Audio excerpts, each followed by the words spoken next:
اس کا نام دلاور تھا۔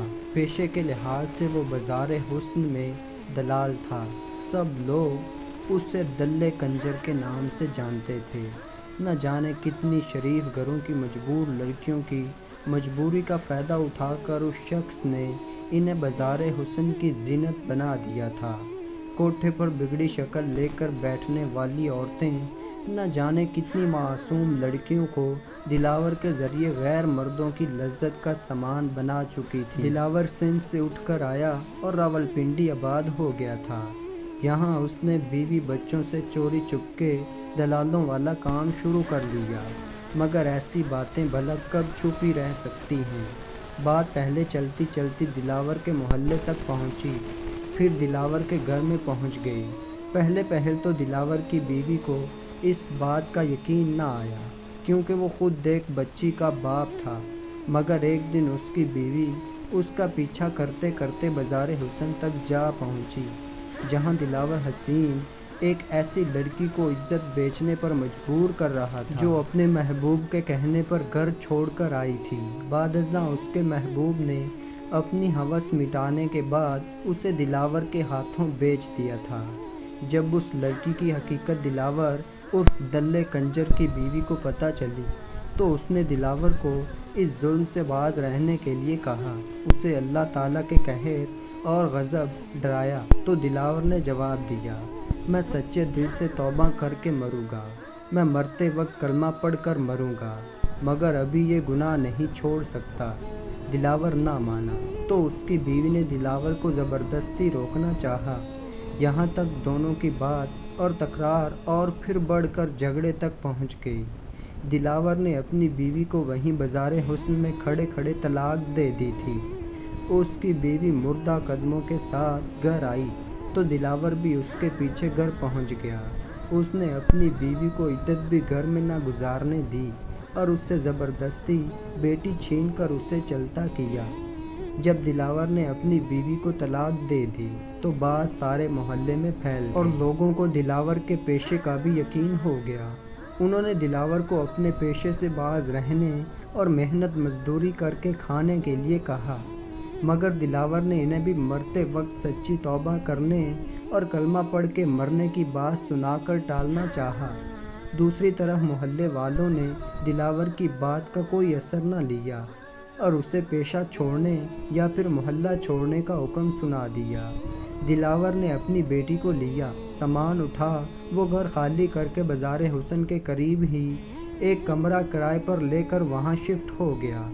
اللہ تعالیٰ کی طرف سے دلاور کی راہ ہدایت کی طرف بلانے والے لوگ پھر بھی اس کی زندگی میں آتے رہے، کبھی تبلیغی جماعت والوں کی صورت میں، کبھی کسی امام مسجد کی صورت میں اور کبھی عالم دین کی صورت میں، مگر شاید اس کے نصیب میں نہ ہدایت تھی نہ اسے وہ راہ ہدایت کی طرف بلانے والے ہر آدمی کو مرتے وقت کلمہ طیبہ پڑھنے اور توبہ طیب ہونے کی بات سنا کر ٹال دیتا اور مزید کوئی عبرت ناک واقعہ یا نصیحت سننے سے پہلے ہی وہاں سے چلتا بنتا۔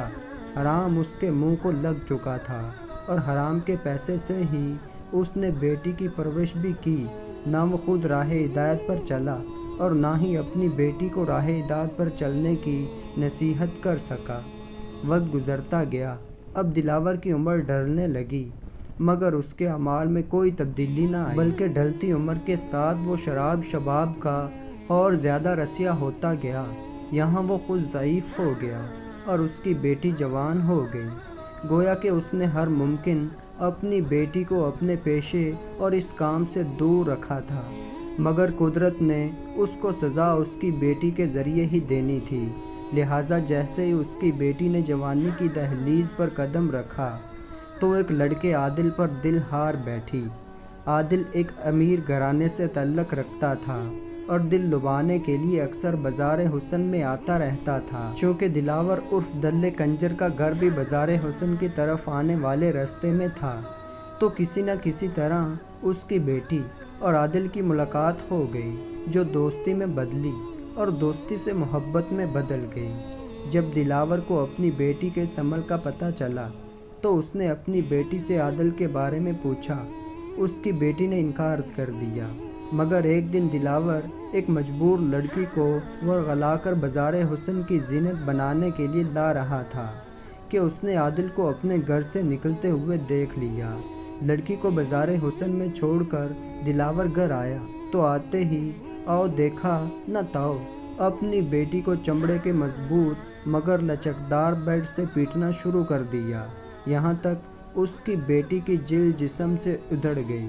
مگر جیسے ہی اس کی بیٹی چلنے پھرنے کے قابل ہوئی، اس نے عادل سے رابطہ بحال کر لیا، اور پھر ایک رات اپنی نام نہاد محبت نبھانے کی خاطر دلاور کی بیٹی نے عادل کے ساتھ مل کر اپنے باپ دلاور کے منہ میں گلو یا کوئی اور چپکنے والی چیز ڈال کر اسے چارپائی پر لٹا کر اس کے ہاتھ پاؤں چارپائی سے باندھ دیے اور خود عادل کے ساتھ فرار ہو گئی۔ یوں دلاور پتہ نہیں کتنے دن بھوکا پیاسا اپنے کمرے میں پڑا رہا اور حرام کی کمائی سے خریدی ہوئی شراب میں ہر وقت دت رہنے والا آدمی بھوک اور پیاس کا قہر سہتے سہتے تڑپ تڑپ کر مر گیا۔ یہاں تک اس کی موت کی خبر بھی تب ہوئی جب اس لاش سے اٹھنے والے بدبو کے بھبکے بہہ گلی میں پہنچنے لگے۔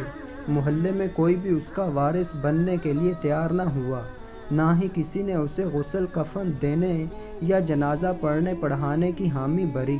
آخر کار پولیس والے اس کی لاش اٹھا کر لے گئے اور پوسٹ مارٹم کے بعد لاوارث قرار دے کر دفن کر دی۔